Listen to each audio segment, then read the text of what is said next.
Shalom saudara sekalian. Selamat bertemu dalam kasih Tuhan Yesus. Diumumkan kepada anggota jemaat GTI Bukit Zaitun yang merasa sakit dan kemungkinan terkena COVID-19 atau yang mengalami problem. Saudara bisa memberitahu atau menyampaikan kepada pemimpin PS, seksi, sekolah minggu, Kamuda, atau ke kantor gereja untuk dapat didoakan serta mendapat nasihat dan penghiburan firman Tuhan. Kepada para pemimpin PS, seksi, sekolah minggu, dan Kamuda diharap untuk meneruskan laporan tersebut ke kantor gereja dan akan ada hamba Tuhan yang melayani. Marilah seluruh jemaat Tuhan terus berdoa bersama bagi seluruh jemaat yang lain, bagi Surabaya, Jawa Timur, dan seluruh Indonesia. Mohon pertolongan Tuhan. Bapak, Ibu, Saudara, saat ini kita masih tetap melakukan ibadah secara online dengan streaming.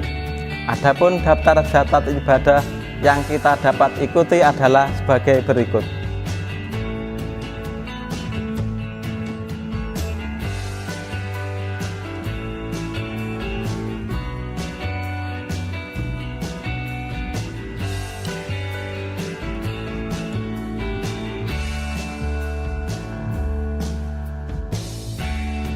Kelompok kecil atau PS tetap diadakan secara online dengan menggunakan aplikasi Zoom, Google Meet, dan aplikasi lain.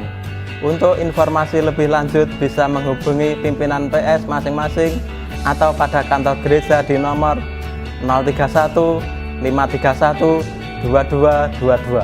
Minggu pagi tanggal 8 Agustus ibadah disertai dengan perjamuan suci yang dipandu oleh Bapak Gembala Sidang. Saudara bisa menyiapkan roti dan anggur atau diganti dengan yang lain. Syarat mengikuti adalah sudah dibaptis dalam air dan tidak simpan dosa. Jemaat yang rindu memberikan persembahan atau perpuluhan dapat memberikan melalui kode QR yang tertera di layar berikut atau melalui transfer ke rekening Bank BCA nomor 50904109999 atas nama GTI Jemaat Bukit Zaitun, Surabaya. Untuk memutus mata rantai penyebaran virus COVID-19, kami menghimbau Bapak Ibu, Saudara agar selalu mengikuti protokol kesehatan dengan menerapkan 6M, yaitu menggunakan masker disarankan rangkap 2, mencuci tangan, menjaga jarak, mengurangi mobilitas, menghindari kerumunan, serta menghindari makan dan minum bersama. Bapak, Ibu, Saudara, mari kita mempersiapkan hati dan pikiran untuk menerima berkat firman Tuhan. Sebab itu, marilah kita tetap menjaga suasana hadirat Tuhan di tempat kita masing-masing. Selamat beribadah, Tuhan Yesus memberkati.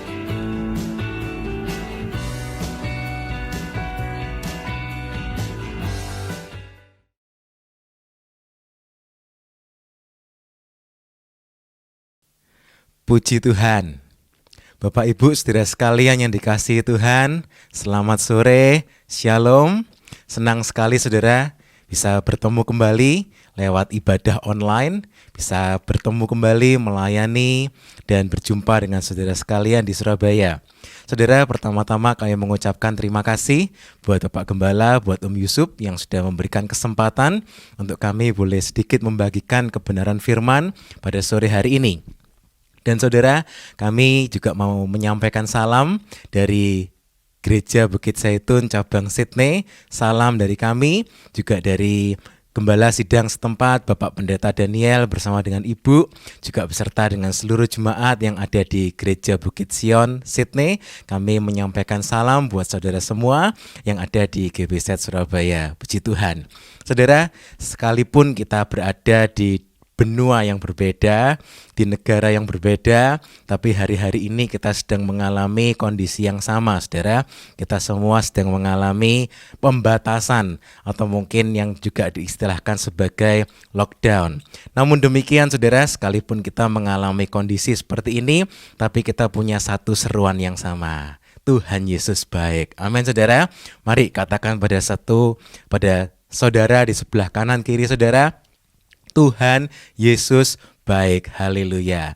Kita punya iman yang sama, ini semua tidak akan melebihi kekuatan kita. Amin saudara, kita punya satu pengharapan yang sama. Tuhan Yesus pasti tolong kita. Tuhan Yesus pasti hiburkan kita melewati semua lembah kelam yang seakan-akan begitu panjang ini saudara. Tuhan Yesus baik, Tuhan Yesus penuh kuasa. Haleluya.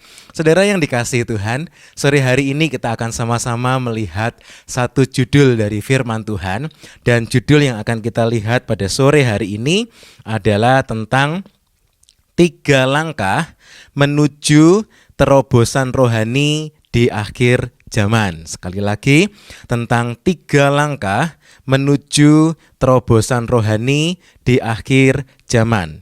Dan pada sore hari ini saudara, kita akan sama-sama belajar dari kisah hidup Ezra. Saudara kalau ingat kitab Ezra bersama-sama dengan kitab Nehemia dan juga kitab Ester, orang sering mengatakan bahwa ketiga kitab ini dinamakan sebagai kitab di zaman restorasi atau zaman pemulihan Israel. Namun demikian saudara, sekalipun mungkin orang memberikan nama Ezra, Nehemia, dan Ester ini adalah kitab di zaman pemulihan atau zaman restorasi bangsa Israel, tapi ternyata isinya bukan melulu tentang pemulihan saudara. Sore hari ini kita akan melihat satu hal dari kehidupan Ezra yang akan kita pelajari bersama-sama saudara, yang mana kehidupan Ezra ini memberikan satu kunci penting buat saudara dan saya untuk kita semua sama-sama bisa mengalami terobosan rohani di akhir zaman. Saudara yang dikasihi Tuhan, Ezra dipakai oleh Tuhan untuk mengerjakan terobosan di zamannya, melakukan suatu terobosan rohani di zamannya. Dan saudara, sore hari ini kita juga mau berdoa, Tuhan saya siap, kami semua siap, amin saudara, untuk Tuhan pakai untuk mengalami terobosan rohani, untuk membawa terobosan rohani, menghadirkan terobosan rohani dalam kehidupan kita, dalam keluarga kita, dalam pelayanan kita, dimanapun kita berada. Sekalipun kondisi rasanya sulit saudara, penuh pembatasan, tapi mari kita sama-sama berdoa supaya bersama dengan Tuhan kita akan mengalami terobosan rohani di akhir zaman ini. Saudara, mari kita buka Alkitab kita bersama-sama. Di dalam kitab Ezra, Fatsal yang ke-7, kita akan baca beberapa ayat saudara. Kita akan baca mulai dari ayat yang ke-6, ayat yang ke-7, dan sampai ayat yang ke-9. Ezra Fatsal yang ke-7, ayat yang ke-6 sampai ayat yang ke-9. Saya bacakan, demikianlah firman Tuhan. Ezra ini berangkat pulang dari Babel. Ia adalah seorang ahli kitab, mahir dalam Taurat Musa yang diberikan Tuhan Allah Israel. Dan raja memberi dia segala yang diingininya oleh karena tangan Tuhan Allahnya melindungi dia. Berikutnya ayat yang ke-7. Juga berangkat pulang ke Yerusalem beberapa rombongan orang Israel dan imam, orang Lewi, penyanyi, penunggu pintu gerbang, dan budak di bait Allah pada tahun ke-7 zaman Raja Artasasta. Ayat ke-8. Lalu tibalah ia di Yerusalem pada bulan ke-5, yakni pada tahun ke-7 zaman raja itu.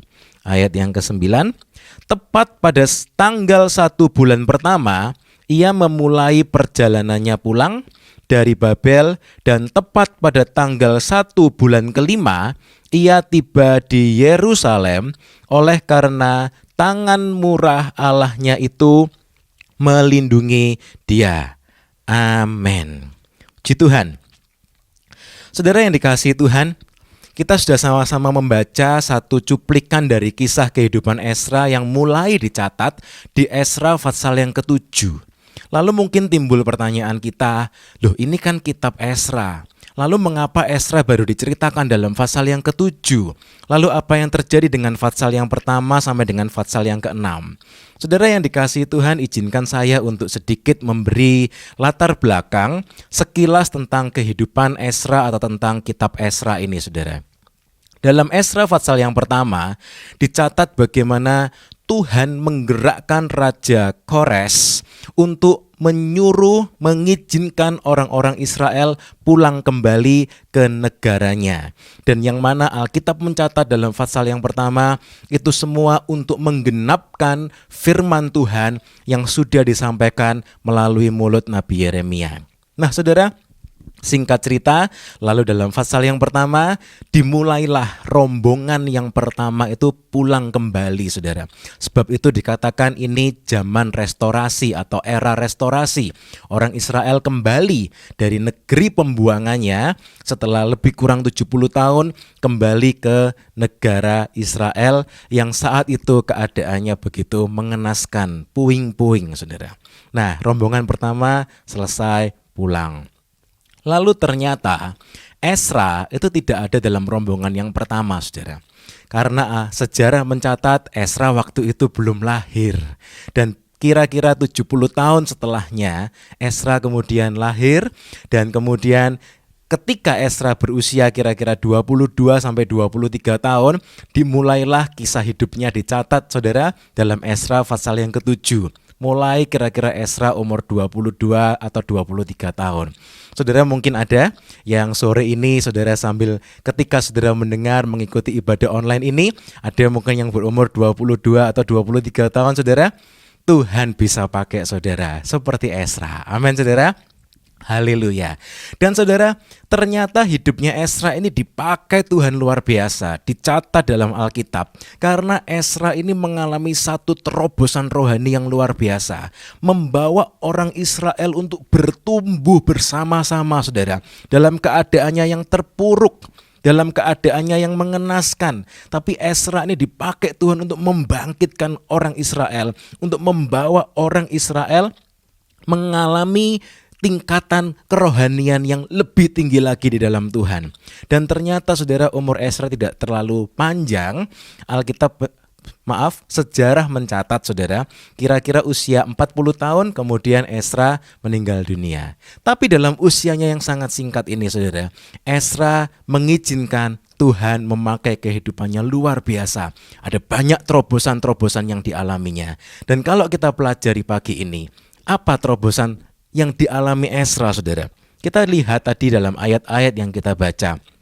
Dalam ayat yang ke-6 dikatakan raja memberi dia segala yang diingininya. Saudara, ada satu perbedaan antara kepulangan gelombang yang pertama yang dicatat dalam Ezra pasal yang 1 dengan rombongan yang kedua yang dipimpin oleh Ezra dalam pasal yang ke-7 ini, saudara.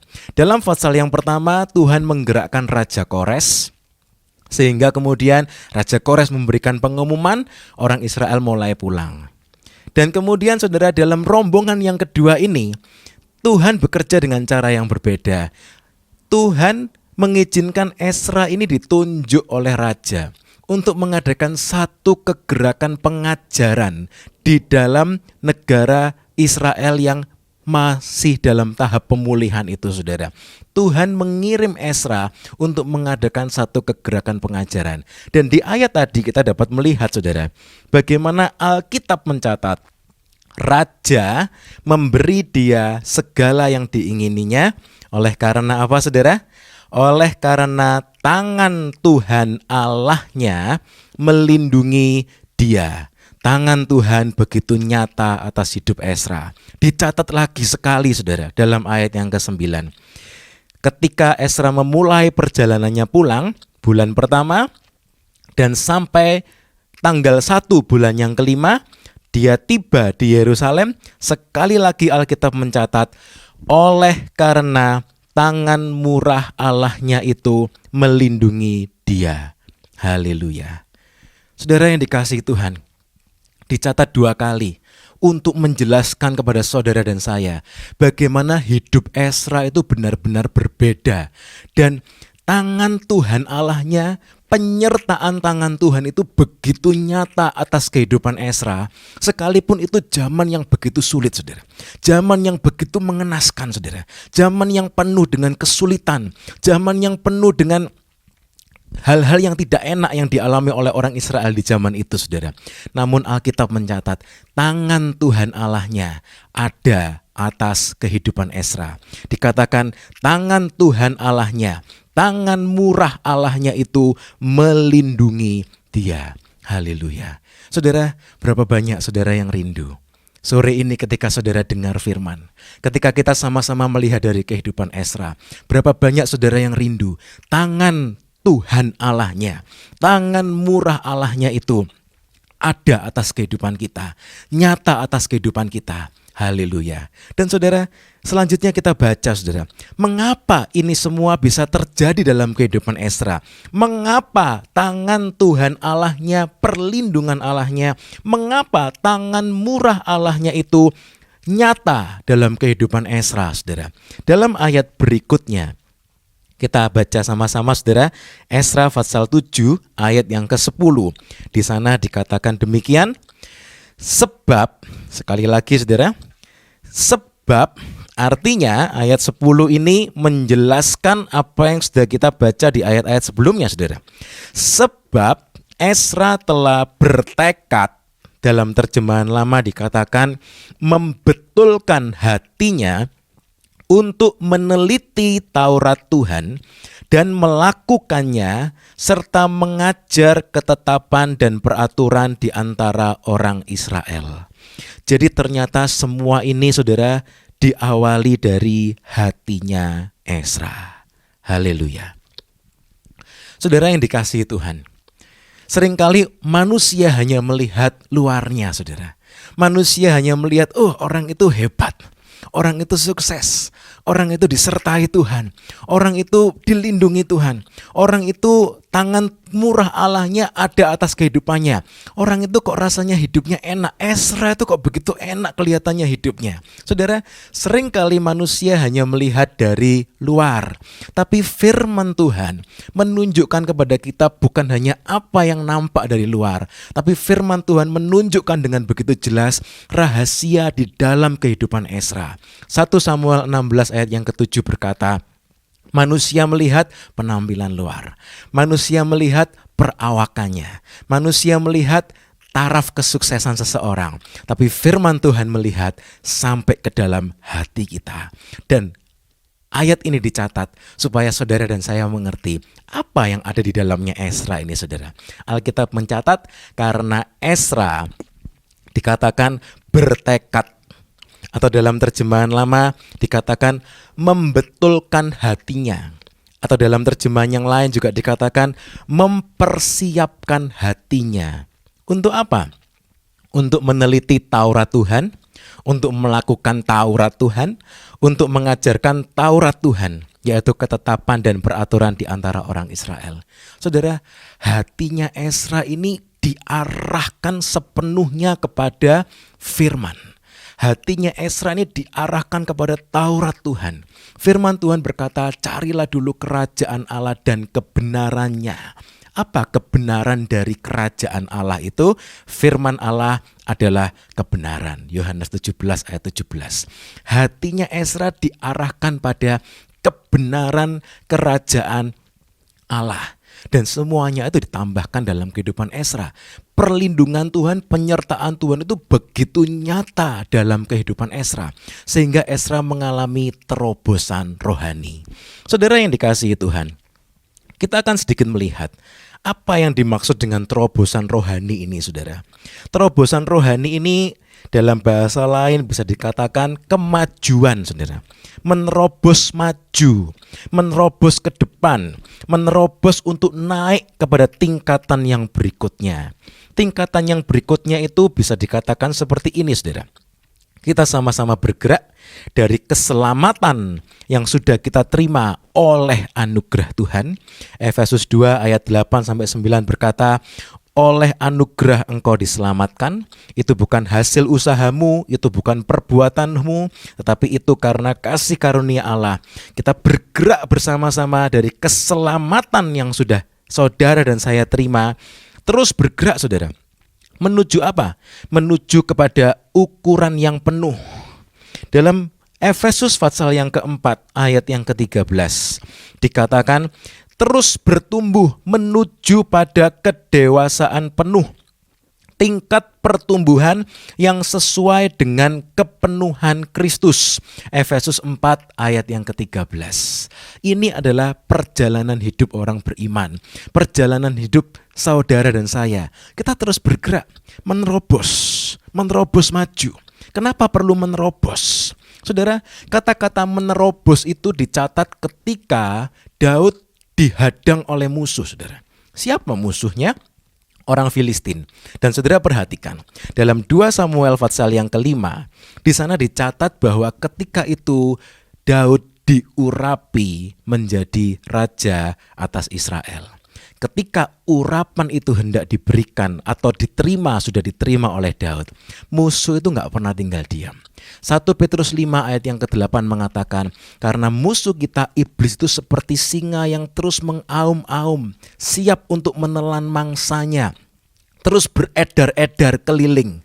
Saudara yang dikasihi Tuhan, demikian juga ketika Daud diurapi untuk menjadi raja atas Israel. Urapan itu diberikan. Tapi sebelum Daud mulai melangkah menjadi raja atas Israel, musuh itu tidak tinggal diam, saudara. Dikatakan dalam 2 Samuel 5 ayat yang ke-20, musuh itu kemudian dikalahkan oleh Daud. Dan Daud mengatakan, Tuhan telah menerobos musuhku seperti air menerobos. Allah telah menerobos musuhku dengan perantaraanku seperti air menerobos. 1 Tawarik 14 ayat yang ke-11.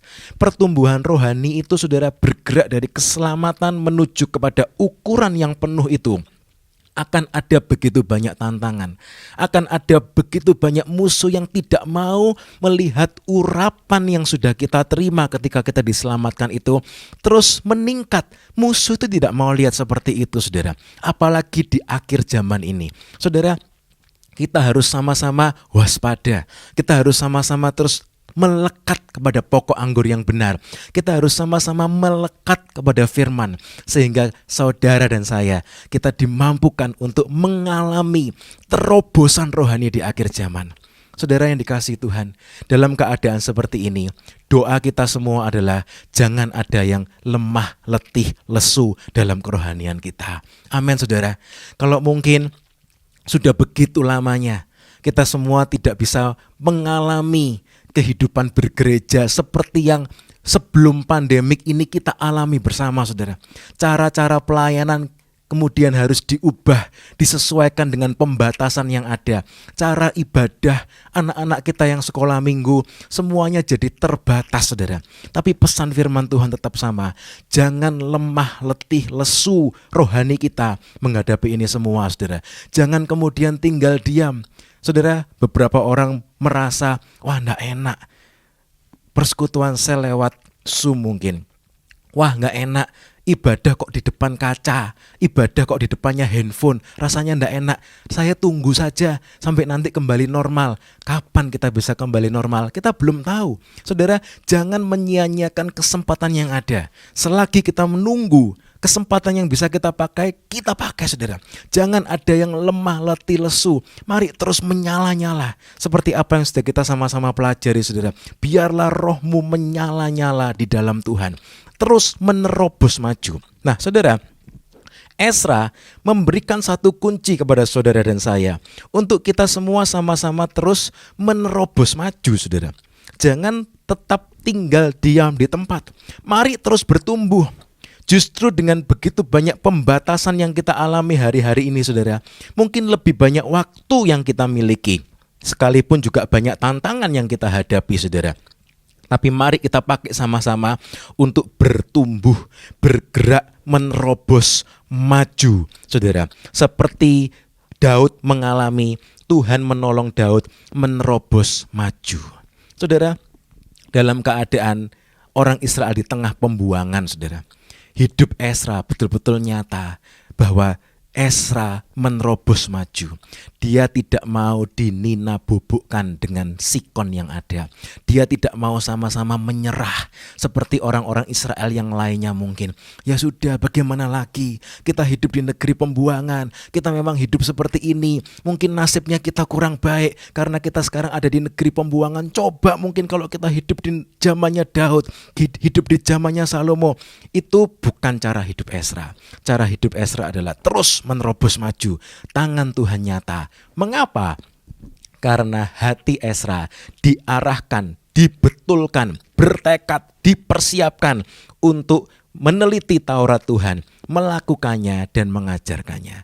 Sehingga secara singkat saudara, kita dapat melihat hidupnya Esra itu terfokus, terpusat kepada firman Tuhan. Firman Tuhan menjadi segalanya dalam kehidupan Esra.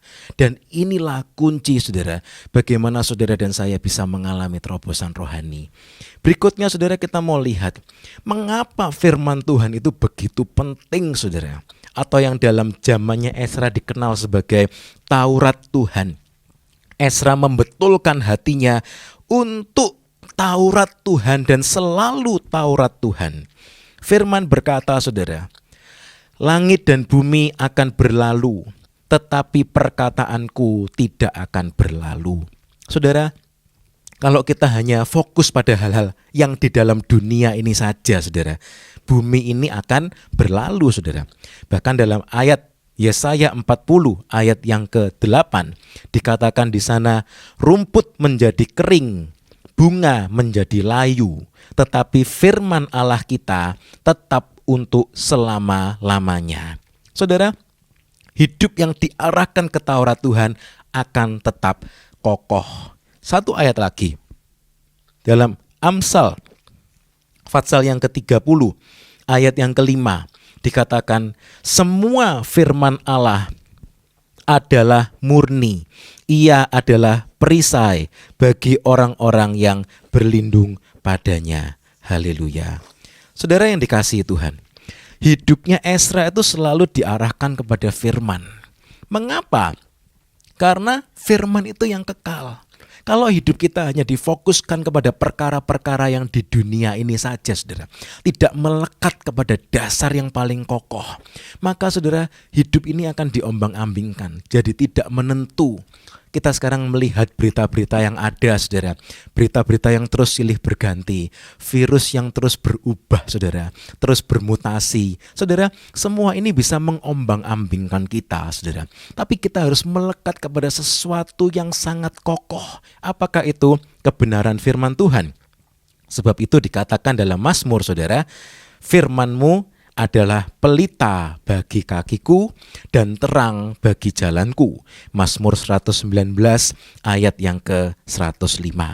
Saudara, Esra mengajarkan kepada saudara dan saya, ini dasar yang paling kuat. Mungkin orang-orang mengatakan, aduh belajar firman lagi, aduh saya sudah tahu, saya sudah mengerti. Atau mungkin merasa bosan saudara. Kita akan lihat nanti saudara, bagaimana caranya supaya nggak bosan. Bagaimana caranya supaya kita bisa melekat kepada firman seperti yang dilakukan oleh Esra ini saudara. Kita sekarang akan melihat sama-sama saudara ya. Apa itu ketiga langkah yang diajarkan oleh Esra, sehingga kita sama-sama bisa mengalami terobosan rohani di akhir zaman ini saudara. Dalam Esra pasal yang ke-7 tadi, kita ulangi satu ayat ini saudara. Dikatakan, sebab Esra telah bertekad membetulkan hatinya untuk meneliti Taurat Tuhan. Ini yang pertama. Melakukan Taurat Tuhan. Serta mengajar ketetapan dan peraturan di antara orang Israel. Haleluya. Meneliti, melakukan, mengajar. Mungkin saudara berkata, nah itu kan Esra. Esra kan memang pekerjaannya ahli kitab, seorang imam. Mungkin ada yang berkata, ya memang pantas itu pekerjaannya Esra. Namun saudara, nanti kita akan lihat ayat-ayat yang lainnya juga. Saudara, ini bukan tentang pekerjaan. Ini bukan tentang profesi. Oh, ini tugasnya pendeta, ini tugasnya hamba Tuhan, ini tugasnya orang yang sudah full time. Bukan, saudara. Ini bukan profesi, tapi ini adalah panggilan. Panggilan untuk setiap orang beriman untuk cinta firman. Ketiga langkah ini akan membawa saudara dan saya untuk mengalami terobosan-terobosan rohani di akhir zaman. Meneliti, melakukan, dan mengajar. Saudara, dan ini jadi seperti satu siklus, saudara. Jadi seperti satu lingkaran. Kita yang meneliti, bertekun dalam firman, kemudian bukan hanya diteliti, tapi Ezra juga berkata melakukannya, dan kemudian setelah melakukannya, mengajarnya, saudara. Nah, kita akan lihat sama-sama secara sekilas, saudara. Meneliti, melakukan, dan mengajar. Bagaimana kalau ada orang yang berkata, oh saya suka meneliti firman, saya suka baca firman, saya suka dengar firman, saya mau melakukan yang itu. Tapi kalau hanya meneliti, saudara, itu bukan yang diajarkan Ezra, bukan yang dicontohkan melalui kehidupannya Ezra, saudara. Orang yang meneliti saja, orang itu Yakobus pasal yang pertama dikatakan seperti orang yang di depan cermin. Artinya apa, saudara? Kalau saudara buka dalam Yakobus pasal yang pertama ayat yang ke-22 sampai ayat yang ke-25. Di sana dikatakan begini, saudara. Saya bacakan Yakobus 1 ayat 22 sampai 25. Tetapi hendaklah kamu menjadi pelaku firman dan bukan hanya pendengar saja. Sebab jika tidak demikian kamu menipu diri sendiri. Sebab jika seorang hanya mendengar firman saja dan tidak melakukannya, hanya meneliti, saudara, mendengar, meneliti, mencatat, mungkin menghafalkan, tapi tidak melakukannya, ia adalah seumpama seorang yang sedang mengamat-amati mukanya yang sebenarnya di depan cermin. Ayat 24 Yakobus 1, baru saja ia memandang dirinya, ia sudah pergi atau ia segera lupa bagaimana rupanya. 25, tetapi barang siapa meneliti hukum yang sempurna, yaitu hukum yang memerdekakan orang, dan ia bertekun di dalamnya, jadi bukan hanya mendengar untuk melupakannya, tetapi sungguh-sungguh melakukannya, ia akan berbahagia oleh perbuatannya. Orang yang hanya suka untuk meneliti, saudara, mendengar, merenungkan bahkan mungkin, tapi hanya berhenti sampai di situ.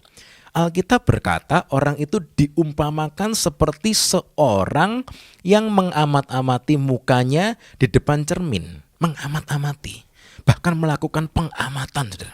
Mengamat-amati, tapi dikatakan baru saja ia memandang dirinya, ia sudah pergi atau ia segera lupa bagaimana rupanya. Artinya dengan kata lain, saudara, tidak ada perubahan apa-apa di dalam hidupnya. Seperti orang yang melihat ke cermin lalu pergi begitu saja. Tidak ada apa-apa yang berubah dalam hidupnya. Orang ini sungguh mengenaskan, saudara. Dikatakan sesungguhnya dia menipu dirinya sendiri. Merasa dirinya puas rohani karena dia pikir sudah mengutak-atik firman, karena dia pikir sudah mengamat-amati, melakukan pengamatan di depan cermin, tetapi sebetulnya hampa. Mengapa? Karena dia hanya meneliti, tidak melakukan. Tahu banyak, tetapi tidak dilakukan. Akhirnya apa, saudara? Orang ini lama-lama merasa dirinya hampa. Tidak ada hasil yang dikerjakan oleh firman itu di dalam dirinya. Karena dia hanya mau mendengar, hanya mau meneliti, hanya mau menyelidiki, hanya mau mengamati. Tapi tidak melangkah selanjutnya lagi, saudara. Saudara, sebab itu Ezra dicatat dalam kehidupannya Ezra itu bukan hanya seorang yang suka meneliti. Mungkin banyak orang yang suka meneliti, orang yang suka baca, orang yang suka belajar. Tapi Ezra bukan hanya yang seperti itu. Ezra meneliti, menyelidiki, dan kemudian melakukannya, saudara. Contoh yang kedua yang diberikan oleh Alkitab. Bagaimana kalau seorang itu hanya mau meneliti saja? Contoh berikutnya yang dapat kita lihat di Alkitab, saudara, itu seperti Raja Herodes. Ini sering kita dengar, saudara. Markus 6 ayat yang ke-20. Raja Herodes senang dengar khotbah. Markus 6 ayat 20 dikatakan, sebab Herodes segan akan Yohanes karena ia tahu bahwa Yohanes adalah orang yang benar dan suci, jadi ia melindunginya. Tetapi apabila ia mendengarkan Yohanes, hatinya selalu terombang-ambing. Namun ia merasa senang juga mendengarkan dia. Saudara, Raja Herodes ini senang mendengarkan pengkhotbah yang top di zaman itu, saudara. Siapa pengkhotbah yang top di zaman itu? Yohanes Pembaptis. Raja Herodes senang dengar. Mungkin Raja Herodes subscribe, tekan tombol lonceng dalam khotbah-khotbahnya Yohanes Pembaptis, saudara. Sehingga Raja Herodes ini selalu tune in, selalu daftar, selalu mungkin yang pertama dengar. Dan waktu dia dengar itu senang, saudara. Senang sekali. Hari-hari ini, saudara, oleh anugerah Tuhan, kita semua orang beriman di seluruh dunia, kita semua sudah tahu dengan pasti caranya bisa dengar khotbah 24 jam sehari, 7 hari dalam seminggu, saudara. Lewat channel YouTube, lewat channel ini, lewat channel itu, kita bisa dengar begitu banyak. Puji Tuhan, saudara. Tapi kalau hanya mendengar seperti Raja Herodes juga tidak mengalami kemajuan rohani apa-apa, saudara. Sekalipun dikatakan dia adalah pendengar setia dari hamba Allah yang paling top di zaman itu. Bahkan hidupnya tetap ada dalam dosa, bahkan dosanya sampai matang dan melahirkan maut. Yakobus 1 ayat 15, akhirnya dia membunuh Yohanes Pembaptis. Tidak ada kemajuan rohani, tidak ada terobosan rohani bagi orang yang hanya suka dengar firman Allah. Saudara, hari-hari ini kita bisa mendengar begitu banyak firman Allah, puji Tuhan. Tapi jangan berhenti sampai hanya mendengar saja, saudara. Renungkan itu, dengar itu, selidiki itu, dan lakukanlah itu, saudara. Lakukanlah itu. Saudara, jangan sampai menjadi seperti di zaman di mana dikatakan Paulus kepada Timotius, akan tiba saatnya orang hanya suka mengumpulkan orang-orang yang suka didengar untuk memuaskan keinginan telinganya saja, tapi kemudian tidak dilakukan, saudara. Apa akibatnya? Tidak ada perubahan apa-apa. Bukan ini yang dikehendaki oleh Tuhan. Contoh yang lain lagi, saudara. Alkitab juga memberikan satu contoh. Orang-orang yang suka meneliti, suka mendengar. Bahkan mereka bisa duduk diam untuk mendengar, saudara. Namanya adalah penduduk Athena. Kisah Rasul 17 ayat 21. Di sana dikatakan demikian, saudara. Kisah Rasul 17 ayat 21. Adapun orang-orang Athena dan orang-orang asing yang tinggal di situ tidak mempunyai waktu untuk sesuatu selain untuk mengatakan atau mendengar segala sesuatu yang baru. Nah, golongan orang-orang Athena ini suka dengar pembukaan firman Tuhan yang baru, saudara. Kalau ada barang yang baru, saya mau dengar. Saya mau dengar.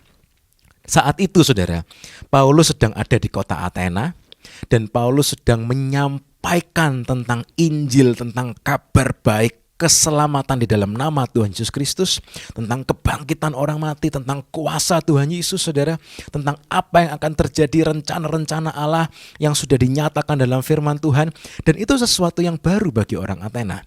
Dan Alkitab mencatat bagaimana orang Athena itu kemudian berkata kepada Paulus, ini apa?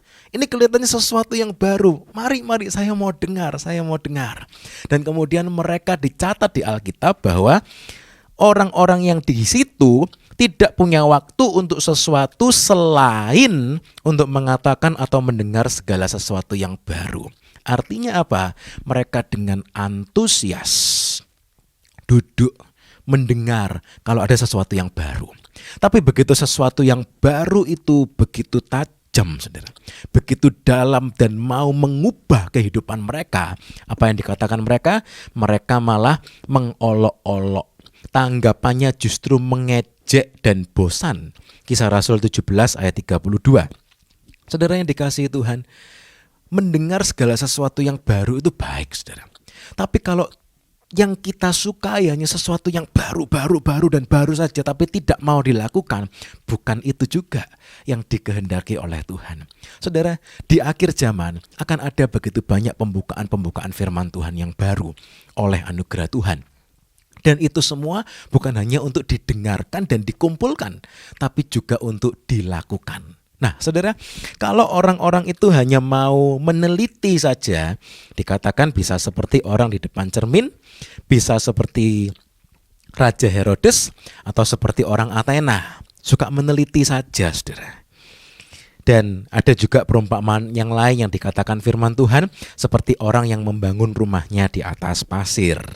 Nah, saudara, berikutnya kita melihat bagaimana kalau orang itu kemudian mengatakan, wah kalau meneliti, kalau baca firman itu saya agak suka ngantuk, saya kurang senang itu kalau meneliti, saya ini sukanya praktek saja. Nah, bagaimana kalau orang itu hanya melakukan saja, tidak mau meneliti? Kadang-kadang mungkin saudara tahu ada orang-orang yang lebih suka praktek. Nggak usah kebanyakan teori, prakteknya apa sih? Saya mau langsung melakukan saja, saya nggak perlu ikutan yang meneliti.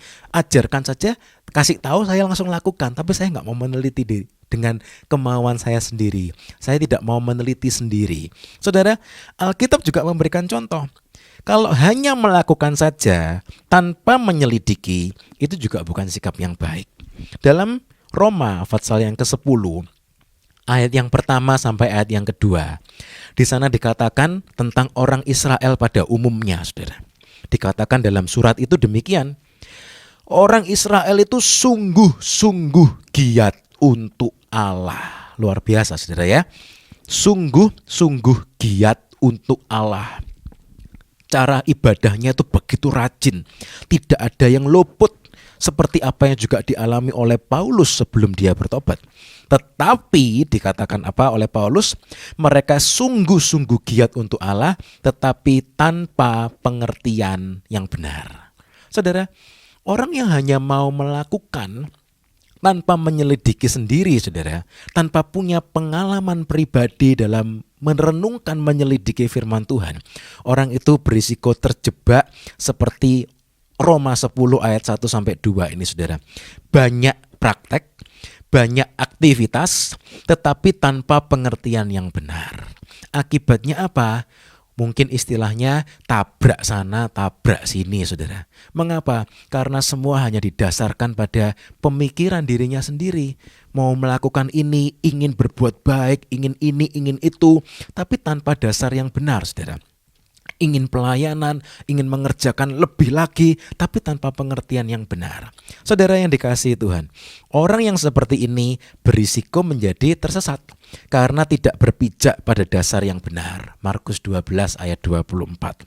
Hanya bersandar pada pengertian pada umumnya, pada apa kata orang, pengertian yang didapat dari orang lain, Ayub 42 ayat yang kelima, tapi tidak pernah mengalami sendiri. Saudara, dengan derasnya arus informasi di akhir zaman ini, saudara, maka orang-orang yang seperti ini akan jadi orang seperti diombang-ambingkan. Efesus 4 ayat 14. Saudara, jangan salah tangkap. Ringan tangan, senang bekerja, senang praktek, itu sesuatu yang baik, saudara. Senang menjadi pelaku, pokoknya saya mau yang melakukan. Itu sikap yang baik dan sangat diperlukan untuk kemuliaan kerajaan surga. Tuhan Yesus juga cari pekerja, saudara. Matius 9 ayat 37 sampai 38. Mungkin ada orang yang berkata, saya mau jadi pengerja saja, tapi saya tidak mau jadi peneliti firman. Saudara, namun kalau hanya fokus pada aktivitas dan tidak menyelidiki firman, maka orang itu akan kehilangan bagian yang terbaik. Kata Lukas pasal 10 ayat 42. Seperti Maria dan Marta. Melakukan aktivitas seperti Marta perlu, tapi bagiannya Maria juga tidak boleh dihilangkan, saudara. Bahkan itu dikatakan bagian yang terbaik yang akan mendorong, memberi dorongan yang benar untuk melakukan dengan dasar yang benar, saudara. Punya kekuatan dan kuasa untuk melakukan firman tepat sesuai dengan kehendak Allah. Yang tidak suka dengan bagian yang terbaik seperti Marta akan terjebak dalam kesibukan, kekhawatiran, dan kesusahan. Lukas 10 ayat 40 sampai 41. Jadi bagaimana, saudara? Kembali seperti apa yang dicatat dalam kehidupan Esra, saudara. Meneliti dan kemudian berlanjut dengan melakukan. Bukan hanya meneliti, tapi harus terus berlanjut. Bukan hanya melakukan, tapi juga diawali dengan meneliti atau merenungkan, menyelidiki firman. Nah, berikutnya saudara. Bagaimana lalu kalau ada yang mengatakan, oh, kalau gitu saya mau ini meneliti dan melakukan supaya saya bisa mengalami lebih lagi karya Tuhan dalam hidup saya. Tapi saya tidak mau mengajarkan. Saya mau meneliti, saya mau melakukan, lalu saya simpan dalam kehidupan saya sendiri, buat saya sendiri. Kalau mau mengajarkan pada orang lain, wah itu mungkin bagiannya orang lain, bagiannya para guru-guru sekolah Alkitab, misalnya ada yang berpikir seperti itu.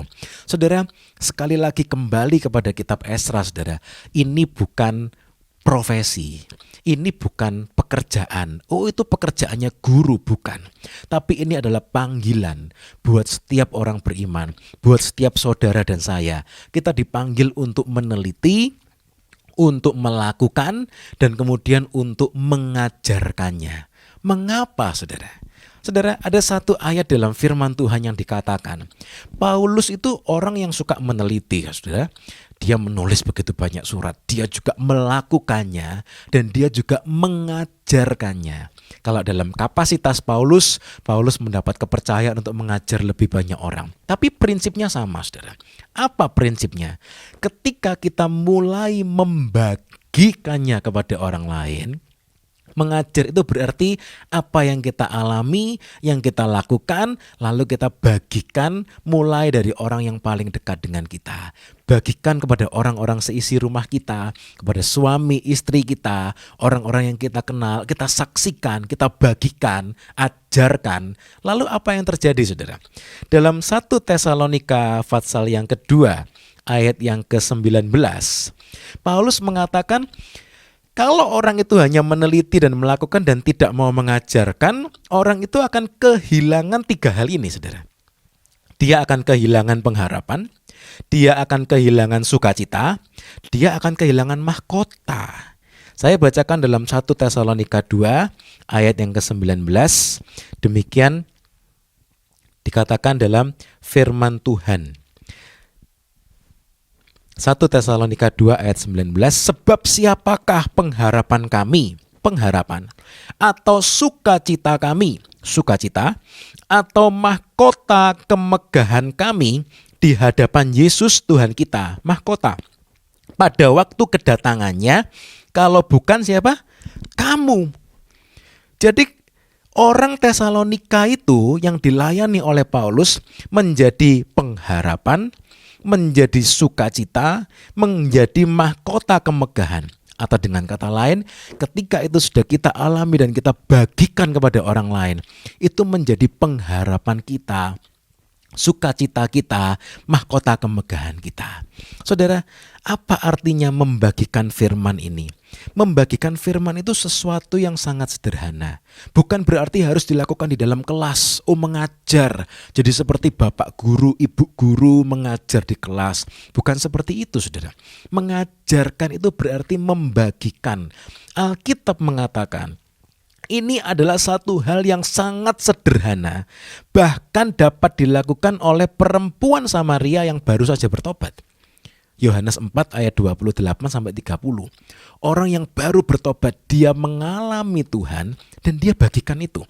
Bahkan juga dikatakan sangat sederhana sehingga dapat dilakukan oleh seorang kerasukan roh jahat yang sudah dibebaskan oleh Tuhan Yesus.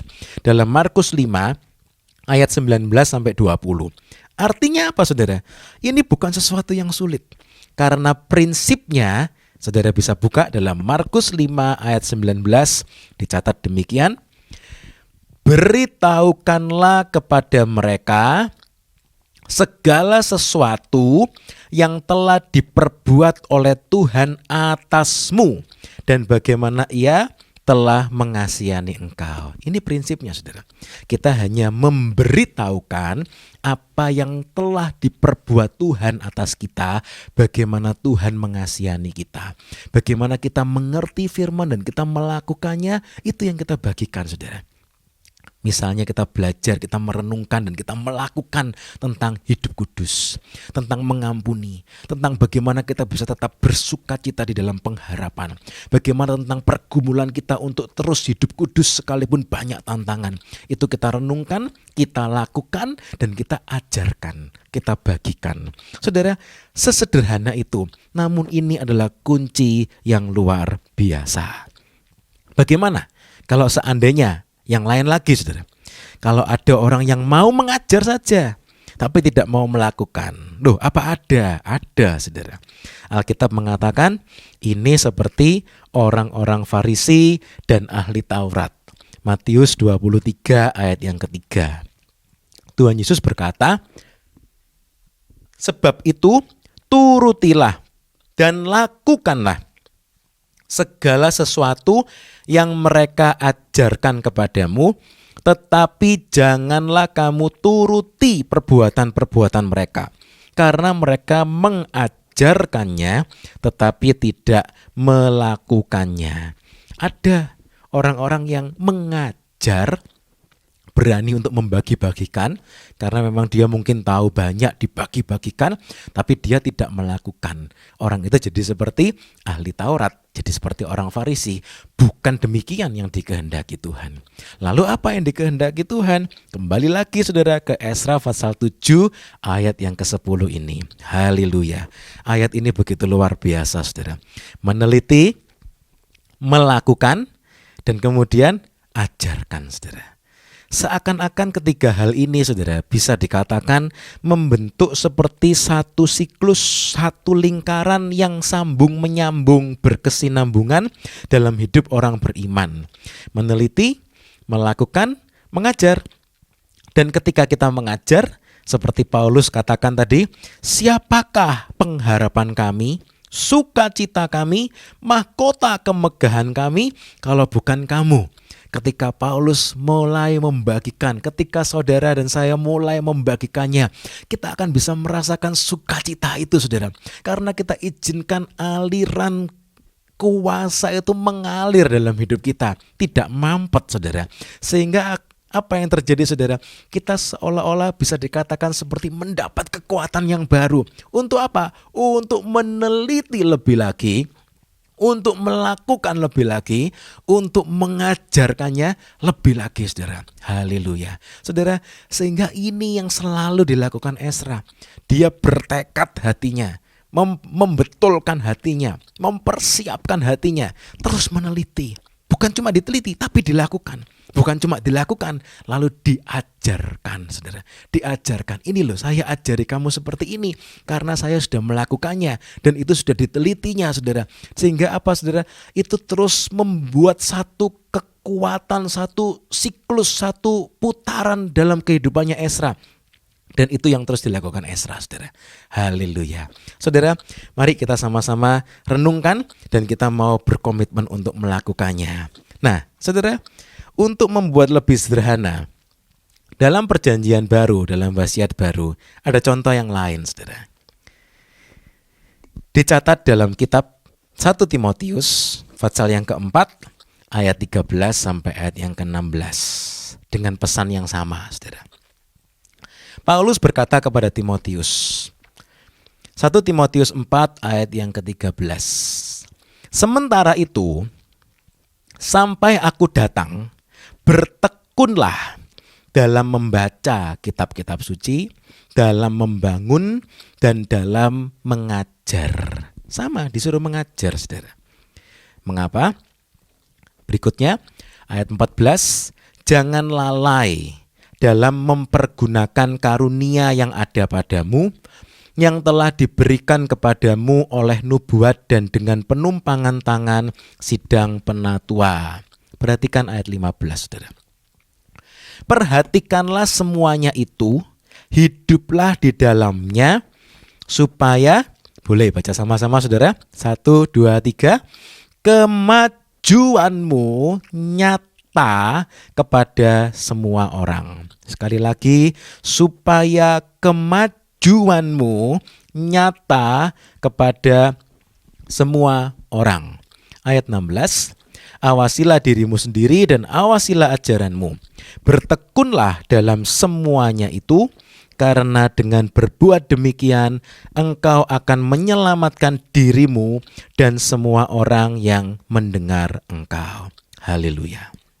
Saudara, prinsip yang dijelaskan dalam Esra pasal 7 ayat yang ke-10 itu bukan hanya dilakukan oleh Esra, tapi juga dilakukan oleh Paulus, dan Paulus meneruskannya kepada Timotius. Ini prinsipnya, bertekunlah di dalamnya, bertekunlah dalam membaca, merenungkan, dan dalam membangun dan dalam mengajar. Melakukannya, ajarkan, jangan lalai, perhatikanlah semuanya itu, hiduplah di dalamnya. Supaya apa? Ketika ketiga hal itu ada dalam kehidupan kita, saudara, dikatakan supaya kemajuanmu nyata kepada semua orang.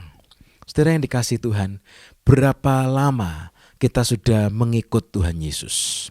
Pertanyaannya adalah, apakah ada kemajuan yang nyata dalam hidup saudara dan saya?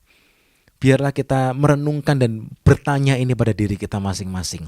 Kalau mau mungkin tanya saudara pada orang-orang di sekeliling kita, suami kita, istri kita, anak-anak kita.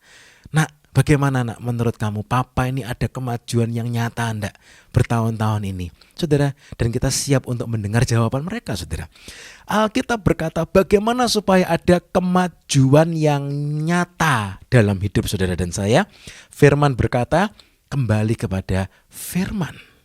Kembali kepada firman, saudara. Kemajuan seperti apakah yang akan terjadi ketika kita itu terus menyelidiki, bertekun, melakukan dan mengajarkan firman? Ada satu ayat, saudara, yang menjelaskan tentang kemajuan-kemajuan yang terjadi. Yang pertama, akan menjadi lebih baik hatinya. Kisah Rasul pasal 17 ayat yang ke-11. Dikatakan, orang-orang Yahudi di kota itu lebih baik hatinya daripada orang-orang Yahudi di Tesalonika. Karena mereka menerima firman itu dengan segala kerelaan hati dan setiap hari mereka menyelidiki kitab suci untuk mengetahui apakah semuanya itu benar demikian. Saudara, dicatat dalam firman Tuhan ada satu kota di mana orang-orang percaya di kota itu mereka suka menyelidiki firman dan tentunya juga melakukan dan mengajarkannya, saudara. Sehingga dikatakan orang-orang di kota itu lebih baik hatinya daripada orang-orang Yahudi di Tesalonika. Ketika saudara dan saya rindu untuk terus menyelidiki, bertekun, melakukan dan mengajarkannya, saudara, maka ada satu kemajuan yang nyata dalam hidup kita. Apakah itu? Menjadi lebih baik hatinya. Akan ada perubahan karakter, akan ada pertumbuhan rohani yang nyata. Oh haleluya. Saudara yang dikasihi Tuhan, mungkin kita merasa, oh saya sudah cukup baik. Tapi coba saudara tanya kepada orang yang ada di sekitar kita. Suami tanya sama istri tanya pada suaminya, orang tua tanya pada anak-anaknya, pada orang-orang di dekatnya. Bagaimana menurut kamu? Apa yang masih perlu diubah dalam kehidupan saya? Mereka mungkin dengan jujur akan mengatakan kepada saudara. Dan saudara, jangan ada yang pernah berkata, ya sudah pokoknya saya gak bisa berubah. Dalam Tuhan Yesus dikatakan kita menjadi ciptaan yang baru, yang lama lenyap, yang baru terbit. Dan kita terus menerus diperbaharui sampai menurut gambar rupa Allah. Saudara yang dikasihi Tuhan, sampai kepada ukuran kedewasaan yang penuh dalam Kristus Yesus. Artinya kita terus mengalami proses itu. Bagaimana kita bisa terus mengalami terobosan rohani itu? Saudara, terobosan rohani juga diperlukan dalam kehidupan kita pribadi. Diterobos, saudara. Maju, karakter kita semakin diubahkan dari hari ke hari. Firman adalah jawaban. Kemajuan yang nyata, lebih baik hatinya. Bukan hanya itu, saudara. Dalam Wahyu pasal yang pertama, ayat yang ketiga, di sana juga dicatat demikian. Wahyu 1 ayat yang ketiga, berbahagialah ia yang membacakan dan mereka yang mendengarkan kata-kata nubuat ini dan yang menuruti apa yang ada tertulis di dalamnya, sebab waktunya sudah dekat.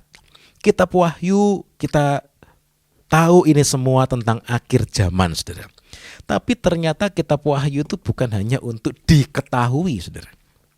Firman berkata, berbahagialah ia yang membacakan, mendengarkan, dan menuruti melakukan apa yang dikatakan tertulis di dalamnya. Orang-orang itu akan menjadi berbahagia, saudara, sebab dikatakan waktunya sudah dekat.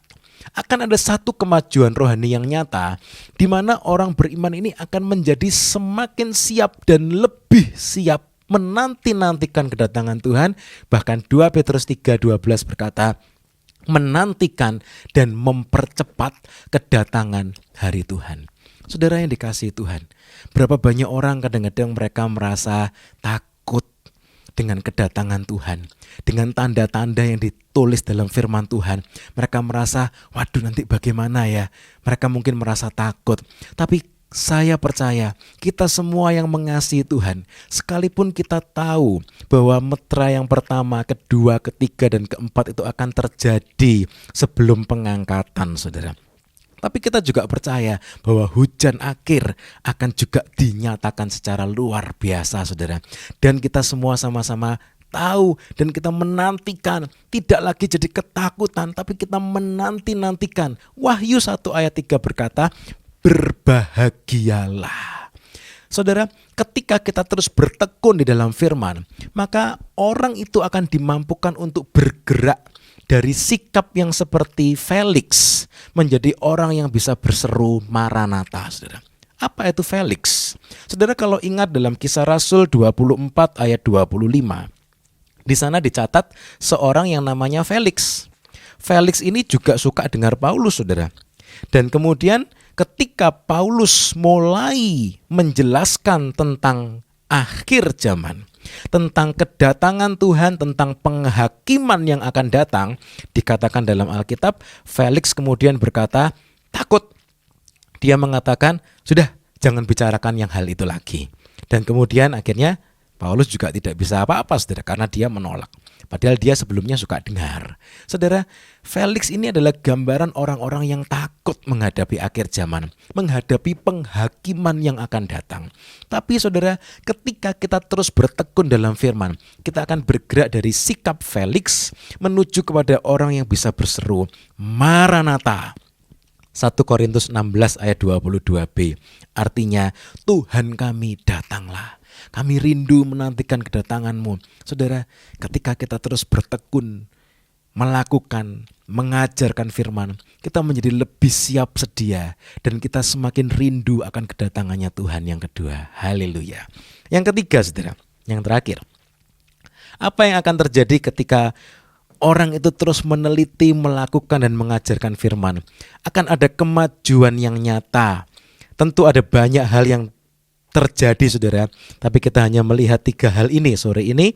Yang ketiga, dalam Yohanes 14 ayat 26, kita bisa mengerti bahwa orang itu akan menjadi lebih mahir dipimpin roh.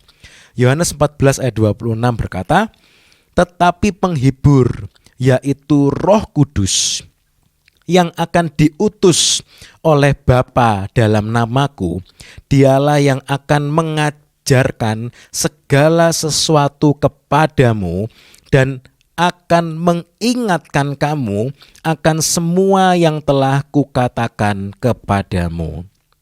Haleluya. Saudara, ketika Roh Kudus memimpin kita, Roh Kudus itu selalu kembali kepada firman. Yang diingatkan Roh Kudus itu selalu firman. Cara kerjanya Roh Kudus selalu dalam jalannya firman, saudara. Sehingga ketika kita cinta firman seperti Ezra, rindu untuk meneliti, melakukan, mengajarkan firman, maka Roh Kudus itu jadi lebih mudah untuk berbicara dengan kita. Kita jadi lebih mengerti bahasanya Roh Kudus. Bukan bahasa roh maksudnya, saudara, tapi bagaimana cara Roh Kudus itu rindu untuk menuntun kita. Ketika Roh Kudus mengingatkan tentang kekudusan misalnya, tentang kejujuran, tentang mengampuni, tentang kasih, kita jadi lebih mudah diingatkan karena kita cinta firman, saudara. Saudara yang dikasihi Tuhan, Roh Kudus itu rindu untuk selalu membawa orang beriman itu kepada firman. Roh Kudus selalu bekerja di dalam firman. Nah, seketika orang itu mau meneliti, melakukan dan mengajarkan firman Tuhan, saudara, maka orang itu akan menjadi lebih mahir dipimpin Roh. Sehingga orang itu akan mengalami kemajuan yang nyata. Haleluya. Haleluya. Saudara, mari kita sama-sama rindukan Tuhan. Saya mau mengalami kemajuan yang nyata. Saya mau mengalami terobosan rohani dalam hidup saya. Dan saya sampai kepada slide saya yang berikutnya, yang terakhir, saudara. Bahwa ketika kita cinta firman, rindu untuk menyelidiki, melakukan dan mengajarkan firman, ini akan menjadi kuasa untuk berperang di akhir zaman ini, mengalami terobosan rohani di akhir zaman. Kita baca satu ayat, saudara, dalam Daniel pasal yang ke-11 ayat yang ke-32. Saudara, di sana dicatat demikian, dan orang-orang yang berlaku fasik terhadap perjanjian akan dibujuknya sampai murtad dengan kata-kata licin. Tetapi umat yang mengenal Allahnya akan tetap kuat dan akan bertindak. Saudara, orang yang mengenal Allahnya akan tetap kuat dan bertindak. Ini bercerita tentang akhir zaman, saudara. Dan orang yang mengenal Allahnya akan tetap kuat dan bertindak. Sementara akan ada begitu banyak penyesatan, akan ada begitu banyak tantangan, akan ada begitu banyak kesulitan. Saudara yang dikasihi Tuhan, Tuhan Yesus berkata dalam Matius 24 ayat yang ke-24 demikian. Mesias-mesias palsu, nabi-nabi palsu akan muncul dan mereka akan mengadakan tanda-tanda yang dahsyat dan mujizat-mujizat sehingga sekiranya mungkin mereka menyesatkan orang-orang pilihan juga. Sehingga dikatakan dibujuk sampai murtad dengan kata-kata yang licin. Saudara, tetapi umat yang mengenal Allahnya akan tetap kuat. Bukan hanya tetap kuat dan akan bertindak. Dalam terjemahan lain dikatakan akan melakukan pembalasan atau akan melakukan perkara yang besar, tindakan yang besar, dicatat demikian. Saudara yang dikasihi Tuhan, di akhir zaman ini ketika tantangan akan semakin banyak datang, saudara, kita bukan hanya diperlengkapi Tuhan untuk bertahan, tapi juga untuk melakukan perkara yang besar. Apakah itu? Bagaimana kita bisa melakukannya? Firman berkata, umat yang mengenal Allahnya akan tetap kuat dan bertindak. Apa artinya mengenal Allahnya itu, saudara? Kalau kita kembali kepada Alkitab, saudara, istilah mengenal itu sebetulnya begitu dalam, saudara. Ketika Kejadian pasal yang keempat mencatat Adam bersetubuh dengan istrinya Hawa. Saudara, itu dalam terjemahan lain dikatakan Adam mengenal istrinya. Dan dalam terjemahan bahasa Indonesia dikatakan bersetubuh, mengenal. Dan kata-kata mengenal itu juga dipakai di sini, saudara. Umat yang mengenal Allahnya. Ini semua berbicara tentang satu hubungan yang intim. Satu kedekatan yang begitu dekat seperti seorang suami mengenal istrinya, seorang istri mengenal suaminya, seperti Adam mengenal Hawa. Kejadian pasal yang keempat. Saudara yang dikasihi Tuhan, Tuhan rindu kita mengenal, umat yang mengenal Allahnya. Begitu intim. Filipi 3 ayat yang ke-10 dikatakan, kerinduan Paulus apa? Yang aku rindukan adalah mengenal. Dan itu juga dipakai kata-kata yang serupa, saudara. Mengenal. Saudara yang dikasihi Tuhan, Esra memberikan satu kunci. Kenallah Allahmu. Betulkan hatimu. Persiapkan hatimu untuk meneliti, melakukan, mengajar. Kenallah Allahmu. Mengenal sehingga kita tetap kuat di akhir zaman. Bahkan kita dimampukan untuk bertindak, melakukan perkara yang besar. Kita dimampukan untuk menyelamatkan orang-orang yang ada di sekeliling kita. Kita menolong mereka. Kita menghancurkan segala kata-kata licin yang akan terjadi dalam akhir zaman, penyesatan-penyesatan yang akan terjadi. Kita bisa melawan, kita bisa dengan tegas mengatakan tidak, itu salah. Firman berkata seperti ini. Saudara, umat yang mengenal Allahnya akan bertindak.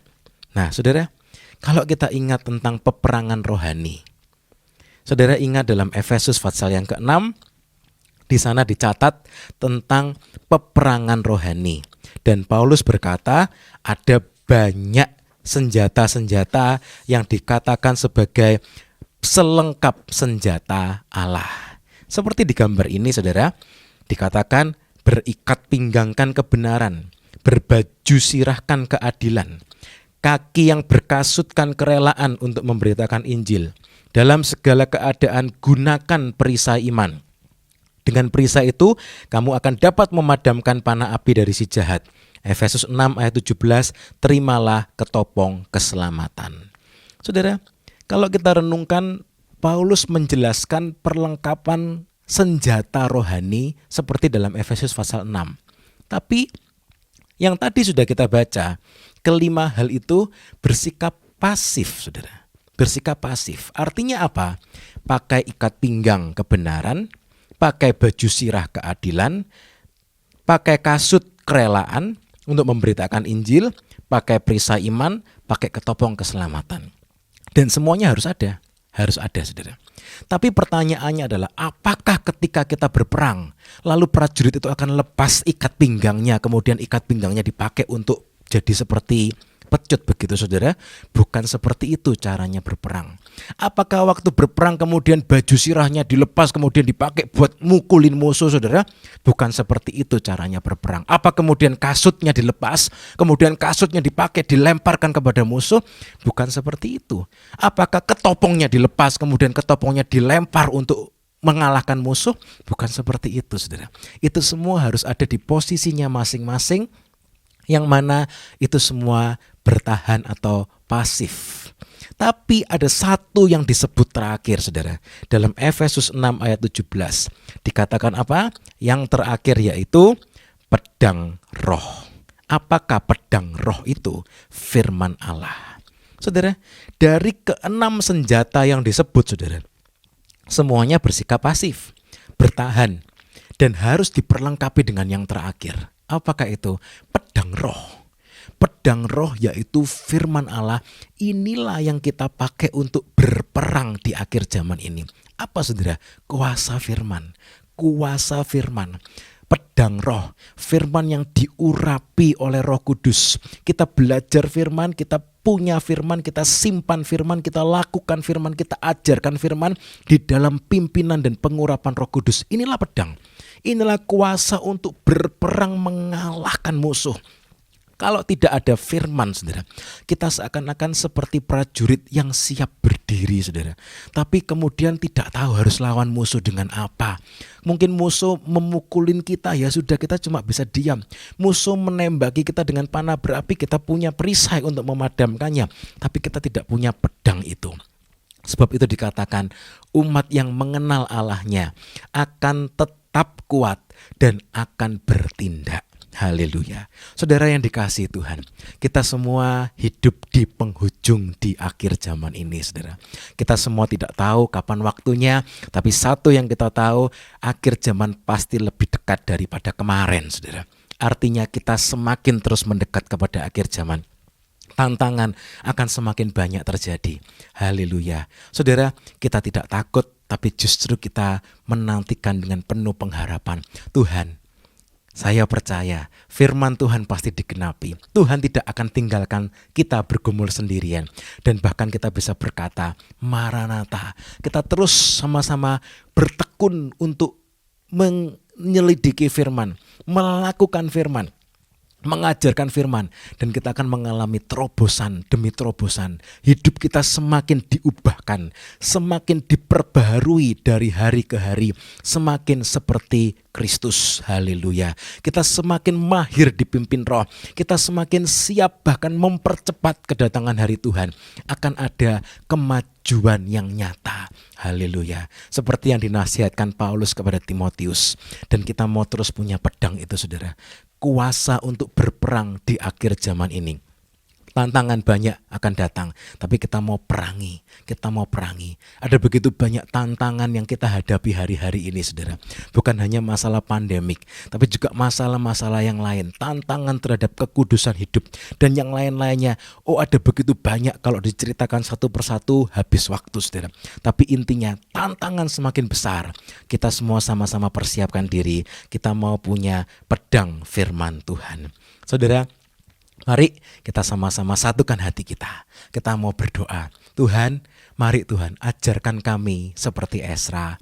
Orang yang suka kepada firman Tuhan. Cinta firman Tuhan. Bergairah akan firman Tuhan. Haleluya. Sehingga dia membulatkan hati, membetulkan hatinya untuk meneliti, untuk melakukan, untuk mengajarkan firman.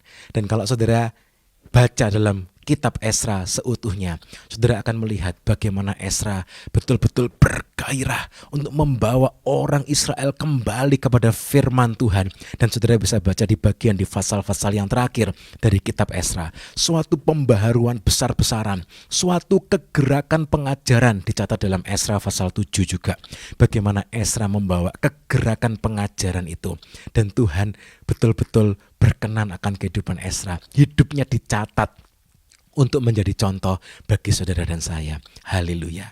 Mari saudara, kita sama-sama berdoa pagi ini. Kita rindukan Roh Kudus menjamah setiap hati kita. Haleluya.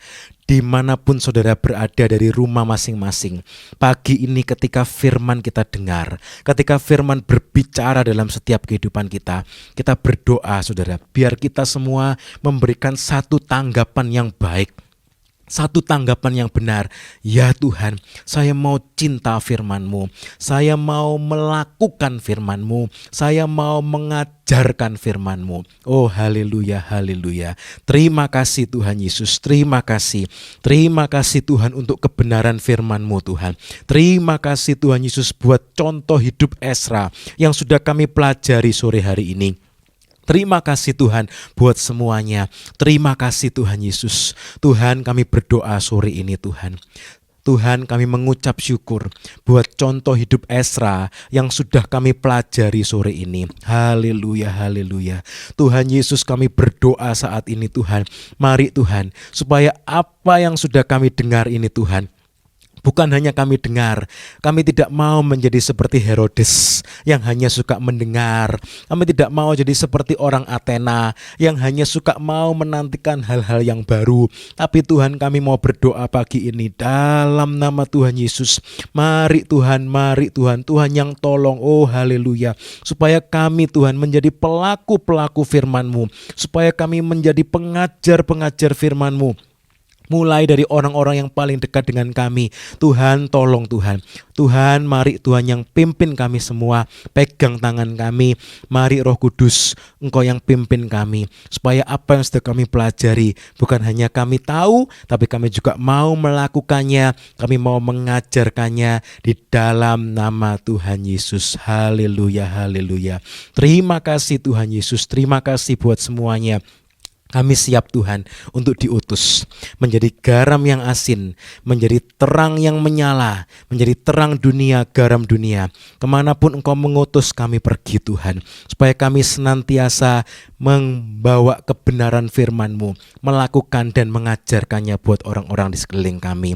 Lebih-lebih Tuhan, dalam kondisi yang sulit hari-hari ini, yang kami semua sama-sama hadapi di seluruh berbagai belahan dunia ini Tuhan, tolong kami semua Tuhan, supaya mata kami terus tertuju kepadamu di dalam nama Tuhan Yesus. Oh haleluya, terima kasih Tuhan Yesus, terima kasih Tuhan, biar melalui hidup kami orang melihat tangan murah Tuhan nyata atas hidup kami. Terima kasih Tuhan, perlindungan-Mu dan bahkan terobosan-terobosan terjadi melalui hidup kami. Terima kasih Tuhan Yesus, terima kasih. Kami mengucap syukur buat semuanya.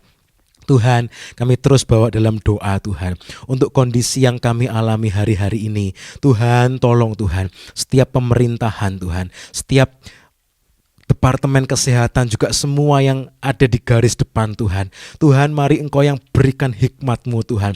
Kami mengucap syukur buat semua apa yang Tuhan sudah kerjakan, yang Tuhan sudah berikan hikmat buat pemerintah sampai hari ini. Mari Tuhan, kami mau terus berdoa. Mari Tuhan, Engkau yang terus berkati. Engkau yang terus tolong Tuhan, mereka yang berkaitan langsung di garis depan untuk berhadapan dengan kondisi pandemik ini. Tuhan yang tolong, juga kami semua Tuhan. Tuhan yang tolong Tuhan. Mungkin ada di antara umat-Mu yang sakit, yang terkena infeksi COVID ini, yang sedang dalam keadaan lemah, yang mungkin sedang dalam pemulihan, atau mungkin juga ada yang sedang berduka Tuhan. Kami berdoa Tuhan di dalam nama Tuhan Yesus. Mari Tuhan, Tuhan yang tolong setiap kami semua, supaya kami semua tetap berharap akan Engkau, tetap memandang Engkau. Tuhan, Engkau yang hiburkan, Engkau yang tolong, Engkau yang kuatkan kami semua. Kami percaya Tuhan, ini semua tidak akan melebihi kekuatan kami. Bersama dengan Engkau, kami sanggup Tuhan. Engkau gembala kami yang agung. Sekalipun melewati lembah kelam, gadamu dan tongkatmu itulah yang menolong kami, yang menguatkan kami, yang menyertai kami. Terima kasih Tuhan Yesus buat semuanya. Kami mengucap syukur Tuhan, kami siap untuk mendengar firman-Mu, menyelidiki firman-Mu, melakukan firman-Mu, dan mengajarkan firman-Mu. Kami percaya Tuhan, apapun yang lain yang kami perlukan, kami percaya Tuhan sanggup tambah-tambahkan. Kami percaya Tuhan, kami mencari kerajaan Allah dan kebenarannya, yang lain akan ditambahkan. Kami mau seperti Ezra yang mengarahkan hatinya sepenuhnya akan Taurat Tuhan, dan yang lain ditambahkan dalam kehidupannya Ezra. Kami juga percaya Tuhan, Engkau tahu apa yang kami perlukan, apa yang dibutuhkan oleh setiap umat-Mu. Kami percaya Tuhan tidak pernah tinggal diam. Tuhan sanggup menyediakannya di dalam nama Tuhan Yesus. Tolong Tuhan, dalam keadaan yang sulit ini, supaya kami semua tetap menjadi saksi-Mu di mana-mana kami berada. Terima kasih Tuhan Yesus buat semuanya. Celikkan mata hati kami, supaya kami terus memandang keajaiban firman-Mu. Terima kasih Tuhan buat semuanya. Pada akhirnya Tuhan, kami berdoa, kami mau akhiri Tuhan ibadah kami sore ini. Dan kami sekarang mau berdoa, biarlah berkat dan kasih dari Allah Bapa, anugerah dari Tuhan Yesus Kristus, dan persekutuan di dalam Roh Kudus tercurah melimpah dalam setiap hidup kami, hari demi hari, langkah demi langkah. Kami terus berjalan di dalam pimpinan Roh Kudus sampai Tuhan Yesus datang kembali menjemput kami. Terima kasih Tuhan, kami terima semua berkat-Mu ini hanya di dalam nama Tuhan Yesus Kristus. Kami sudah berdoa dan mengucap syukur. Setiap kita yang mau meneliti, melakukan, dan mengajarkan firman, kita semua mau sama-sama katakan amin. Puji Tuhan, Tuhan Yesus memberkati. Haleluya.